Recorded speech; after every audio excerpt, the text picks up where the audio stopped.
What is Learn Outside? Learn Outside is a fascinating approach in the education field that allows students to expand their knowledge beyond the walls of the classroom. It is a metaphor for the idea that learning should be done not just within the walls of the classroom, but also outside of it. It encourages both literal and metaphorical educational attributes, such as outdoor activities, field trips, and hands-on experiences and project-based learning. This experiential approach encourages students to explore their environment and to use it to help them understand their world better.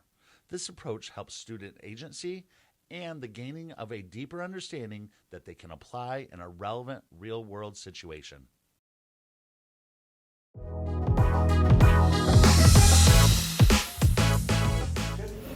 Welcome to Season 2 of Learn Outside. Our hosts today are myself, Dr. Candy Van Buskirk, and with me is Dr. Nash. I'm the maker manager for the K5 building here. Okay, and we are excited to get going on Season 2. And today we are going to be talking with Miss Roxanne Bryant, the current interim principal at Success Academy South Bend, and our future dean of students at Career Middle and High School. And we will also be speaking with Kendra Lysenko, a 4th grade teacher here at Success Academy, and leaning into diversity, equity, and inclusion, what that looks like within the classroom doing experiential learning, as well as what does that look like building level, as Roxanne is leading the elementary school and has led and will be leading over at the middle and high. And why? Because Kendra Lysenko has gone into diversity, equity, and inclusion as her master's. Great. And is teaching, and so very curious to learn her why on that. But before we get Roxanne and Kendra, we are going to share our Learn Outside moment of the week. So if you would share your Learn Outside moment of the week. I have had so many wonderful Learn Outside moments with the students, the K5 students here in our Success Academy community. One of the things I want to talk about this morning and highlight, I've been working with a young gentleman who has some learning challenges in the classroom, but when he came into the makerspace, his focus and his engagement with this project was amazing. And it's a project that probably had 15 different steps. It was pretty involved, and when he was done, the joy in his face and just his whole self radiated with this, I did it, confidence.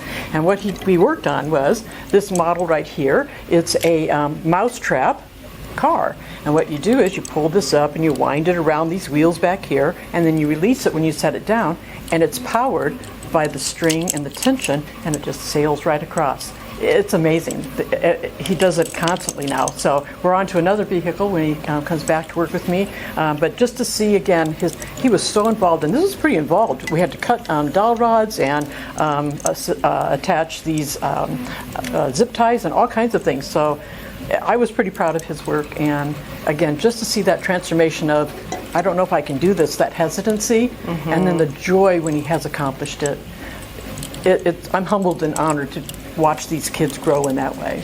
Right. Well, it makes me think we've talked so much about student engagement, and clearly he had engagement and dove deeper into his learning and the understanding of the forces at work to propel the vehicle. Yeah, and to stay with it, to not, I really saw his stamina and his endurance, to really work on something, and it was just exciting to see that part of his growth and, confidence building. Yeah, and once again, why experiential learning is so important and so valuable. Yes. Well, I want to share my Learn Outside moment of the week. It's very exciting. We have our robotics team has just done an incredible job this season, and they are off to the World Championship in Houston, Texas. This is the high school FRC team.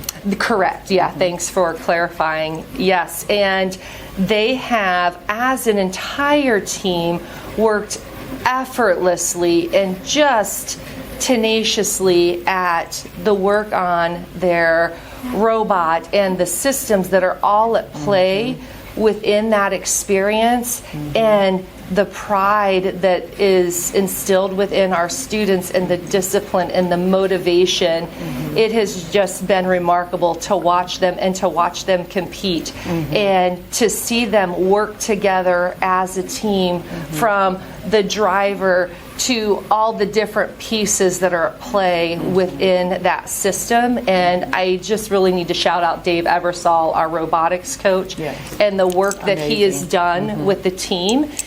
And what's really exciting around that is Dave will have his ideas, but it's driven by the students and their ideas and how they learn from what works and doesn't work and their level of engagement. And as you know, we're talking about your student with this vehicle, the endurance and the time that is just spent engaged in it to make it work and to make it work at a high level. So very exciting. Yes, for sure. And with our the high school FRC robotics team, we're not talking about a simple robotic. This is a robot that has to be able to shoot things this year for the game challenge. It has to be able to climb up a chain ladder. I mean, it's pretty involved. And then what's excited about that, kind of you mentioned about this, we have our primary all the way through high school robotics programs. And every one of the teams this year, this is how exciting it's been. We went from 2 teams to now we have 5 teams. Soon we'll be 6 in the fall. We've all won awards. That's how solid and student driven and just amazing these students are. Well, and I think you tied it together right there. It is K through 12 opportunity, and when you're learning at a young age, similarly to an athletic team, if you're teaching athletics in K5, carry that on to middle to high, you're just growing that expertise, and it's exciting to watch that go on. Yes. Well, we don't want to spend too much time here. We are going to head to a commercial break about our World Championship competition robotics team. We'll be right back.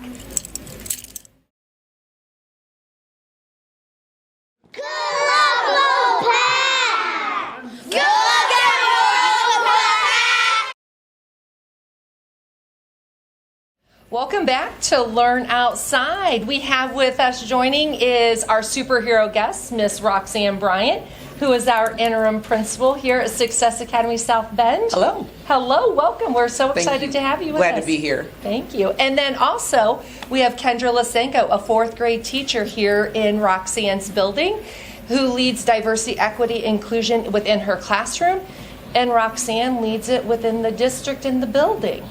So I first want to start with Roxanne. Roxanne, can you first talk to us a little bit about what is diversity, equity, and inclusion? What does that look like within experiential learning? Within experiential learning, diversity, equity, and inclusion means everyone is valued, everyone has a voice, everyone is safe. We recognize that everyone has a right to learn and learn well and learn safely. So whether you're neurodivergent or you are of a different ethnicity, we don't make prejudgments about your ability or inability based on those things. And we're very, very intentional about looking at data as how to serve and serve with equity. Appreciate that. And then I want to jump over to Kendra. Kendra, real quick, can you tell us, well, you've earned your master's in diversity, equity, inclusion, and tell us the why behind that. Sure. Well, I went to Ball State University for my undergraduate degree, and I had the opportunity to be involved in a really innovative program there called Schools Within the Context of Community, where they really centered culturally responsive teaching. And it was then that I kind of had a really big wake-up moment that teaching needs to be done a certain way, and it's too important to be done any other way. And I saw that the rest of my teacher preparation program really lacked centering DEI. And so I told myself that I didn't want to jump into something so important like leading the education of children without doing my own work and making sure that I'm prepared to center culturally responsive teaching in my classroom. And what does that look like in your classroom? Yeah, well, I want to reiterate, this is my first year in the classroom, so this year is a lot of learning for me, a lot of trial and error. One of my favorite things that we did do this year that my professors did for us is first thing we did this year was make classroom commitments. Which some people might look at that and say, well, that just is rules with a fancy name. And it kind of is, but the difference is that the kids came up with it. What are your rules that you want to follow? What do you need in this classroom? What do I need to provide for you? What is the learning space that you want to create for yourself? And so we came up with those together. They told me what they wanted. I wrote them down. And every morning, after we have our breakfast, we get together. One student leads us in saying those commitments, and we all repeat them. And it kind of just gets our brains ready to learn for the day. We're reminding ourselves what each of us needs. And from there, we just work together to create our classroom community and learn. That's awesome. Yeah. Great. The good news is there's never a year harder than the first year. Right. So that's Agreed. my promise to you. Yes. It's all uphill. Yes, I hope so. No, this year's been great. So And to lay that foundation, to know that that's a critical element in your teaching philosophy, pedagogy, environment, that's fantastic. thank you. Yes, thank you. Very good. So when we look at Success Academy as a whole, and so maybe Roxanne, I'll direct this towards you, and we see that we work with a diverse group of students, and not every district, and ours included, are the teaching staff diverse. How do we lean in to help our staff understand diversity, equity, and inclusion, and in an experiential learning environment? What are the pieces that you as the leader have been able to lean in? I believe that a lot of leaders are unsure of how to make that next step. We can see gaps, but how do we close those gaps? One of the things that I've been so impressed with about this year is how so many people have come together to be data driven. We have a guiding coalition, our social worker, we have our behavior and our cognitive interventionists, and so we have teacher support. So every Monday we get together in the conference room and we begin to unpack the data for the school, for the week, for the quarter, for the year.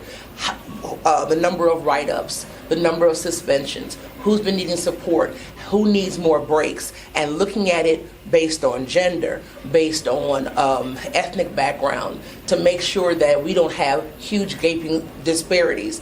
If you're not willing to look at your data, first of all, to capture your data, but then being able to really dissect it. So I appreciate the fact that our district has invested in tools that allow teachers to be able to document even conversations. Hey, I called home. This child didn't have shoes on. This child was hungry. This is the third day they haven't had something to eat in their lunchbox. Those things allow us to get to the table and really see who needs what, because the equity piece is when you have to go back and say, I'm going to provide what you need, even if it's not the same thing as what somebody else needs, to make sure that everyone's taken care of. So it's been an intentional work of looking at where we are and then building to say, where do we need to go? How do we need to shift? What conversations do we need to have? What books we need to read? What conferences can we go to help be intentional about change? Yeah. So what I'm hearing is we're diving deep into that data, so we can see where disparities are within the data. And so once we see the data, what does it look like in regards to relationships, teacher relationships with students, in order to decrease or shift that data, and then relationships with teachers with one another, and then relationships with teachers with leadership? How is that impactful in those shifts? Every piece has to be separated and addressed. We've got to be intentional about our hiring, intentional about how we talk with one another, and looking at our own biases. So in the Dean of Student role, I check my biases by looking at, if this was a different student of a different race or a different gender, would I respond differently? And if I would, then I recognize I'm being biased in this instance. I recognize that there's something going on that's not allowing me to be equitable. Give you an example. Sometimes kids will look at things on the computer they shouldn't look at. When it's a young man, sometimes your tendency is to go, hey, you know better. But then if it's a young lady, you kind of go, hey, are you okay? Are you safe? Is anything happening? Well, my response can't be different based on your gender. So that's something that I saw in myself that I said, I'm not treating this the same way. So I had to check myself. So we have to look at things in ourselves holistically so we can address it differently. You just mentioned the word holistic, which I've been hearing both when you're both speaking, in the sense that we approach all of our educational community here, holistically for myself, holistically as the students. It's not just it's not the one way, from us to the students. It's what do I bring? Yes. How am I addressing these pieces? And all of these components that word just keeps coming through in your conversation about it's a holistic experience, individually and as a community. Very important point. I'm glad you brought that up. Well, Kendra, I want to lean in a little bit from the conversation that we had with Roxanne district or building wide. Now within the classroom, how do you address that? How do you build those relationships? What are those pieces that you're doing to bridge those gaps? Sure. Well, with the data that the district provides, which is great for me to look at and kind of just sit down and question my own practice. Am I doing something that is not lining up with these children's experiences, with their values, those important pieces of themselves? Am I asking them to remove a really important piece of themselves for my sake in the classroom? And then Wait, hold on, that's pretty valuable. So that's step that's a one big piece. is questioning yourself, Yeah. questioning, Yes. am I doing this Yeah. in an equitable manner? And I really appreciate how you shared. Am I asking them to remove a part of themselves for the sake of me? Yeah. That is that's a was like valuable really- reflection, right? And that's a part of experiential learning. Absolutely. That's that reflective piece of the Yes. work that we're doing. We're asking our students to reflect. Yeah. We too have to reflect, Right, right? right. It's for everybody. This is not just students. Exactly. It's everybody. Yes, Not yes. all of us. Yeah, we had to question our practices, why we do things the way we do. Education has been around for a long time, and at its conception, it was not something that was for everybody. And there are pieces and strands of that that are still around to this day. And so we are not going to be able to get those out, destroy that table, and build something new until we start questioning our own practices and the things that we do in the classroom. Awesome. No, I appreciate that. Well, we have Kendra and Roxanne with us today because we are having a symposium here at the Career Academy Network of Public Schools on May 10th. And Roxanne and Kendra, along with Zach Gillis, our dean at the Portage School of Leaders, are going to lead a session on diversity, equity, and inclusion, which, yay, we're really excited about. But with that, I want to ask the two of you if you can highlight a piece about the session that would be exciting, engaging for our audience to register and be a part so that they can come and attend your session on May 10th. We want that light bulb moment. I want to be there. Yes. What is the why? Well, I will start with you, Roxanne. Why do they need to toss the ball? No, you're fine. No. We are looking directly at the 5 cornerstones of what our school and our district believes in, and then for each piece, breaking down how DEI is a part of that piece. And so we're showing actionable steps, because if you can't leave a place, and I've been to so many places, and you learn, but you can't put it into practice, this won't be that. You'll be able to take away things immediately, put them into practice, and see change where you are. Super. Fantastic. Fantastic. Yeah, I think it's very special because our school really centers experiential learning, and we are able to show you how DEI just fits so well into that and supports it, and that to have good experiential learning, valuable experiential learning, you have to center DEI within that. Absolutely. Yeah. Oh, very exciting. I want to register. Right. I'm really excited. And we're so thankful to have the two of you and Zach leading that session on May. We're excited about it. Yes. We had fun planning it together. Yes, we did. Oh, wonderful. Well, with that, just out to our audience, if you are interested in attending our symposium on May 10th, please go to casbschools.com. There's a link in the right corner that says symposium. Click on that. You can also go to the Career Academy Network of Public Schools, and we will be at a job fair this evening where we have QR codes to send you the link as well. First 100 registrations are free, and want to just shout out the great work that our leaders are doing within our district and our teachers, that we are excited to celebrate that work. Looking forward to it. Yes. And Dr. Nash, will you take us to our next commercial break? It's time. Let's see you after the commercial. So we'll be right back. This portion of Learn Outside has been brought to you by the Makerspace Showcase Spring Bazaar, happening Thursday, May 2nd, 6 to 7:30 p.m. Come for an exciting evening of K-5 engineering, entrepreneurship, science, and pathway projects throughout Success Academy. Also, be sure to visit the Spring Bazaar in the Makerspace for a wide variety of student-based items. See you there. Welcome back to Learn Outside, the conclusion of Season 2, Podcast 1 on Diversity, Equity, and Inclusion with Roxanne Bryant and Kendra Lysenko. And so as we're wrapping up here, Miss Bryant, is there just one last closing remark that would get us excited about our session on May 10th? I think the session is essential. DEI will not happen organically. People tend to just group to who they're comfortable with and kind of stay in their vacuums and their pods. For us to really have DEI, we need to go to these kind of sessions to train, to learn, to unlearn, so that we can grow and be better. If a district or a classroom wants to see change, they need to be intentional about these kind of training sessions. Appreciate that. Definitely. Thank you.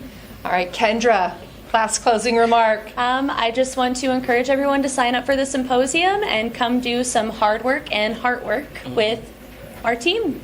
Come see what I we've like got. that. Hard work and heart work. That's Yes. wonderful. Yes, very yes, much yes. so. Excellent, excellent. And if I can jump in, I want to invite everyone in our listening audience, for yourselves, your friends, and family. We have an community open event coming up on May 2nd, the week before the symposium, on Thursday, May 2nd, from 6 to 7:30 here at in our career network at Success Academy. Our K-5 students have been working hard on their projects, which are experiential learning, engaging, hands-on, project-based, all kinds of career exploration going on. It's exciting. I could go on about all kinds of things. And along with the showcase throughout our building, K-5, we'll also have what we call a Spring Bazaar, which is full of all kinds of items and materials that the students have been making themselves. So it's a very student-driven entrepreneurship experience for them, and you can come and buy some of their wonderful products.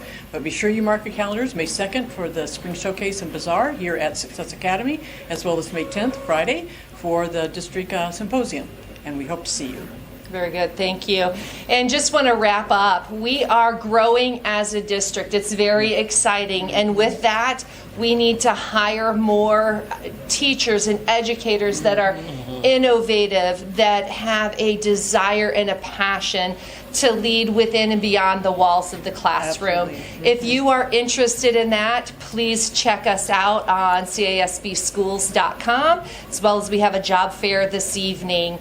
Once again, thank you for joining Season 2. We're really excited to kick off with Diversity, Equity, Yes, and this has Inclusion. been great this morning. Thank you. Hasn't it? Thanks for having Yes. us. So we are Thank you. so thankful to have the two Thank of you you. on the show with us today. Yes. Thanks. Thank you very much. All right. Have a joyous Learn Outside week. See you next time.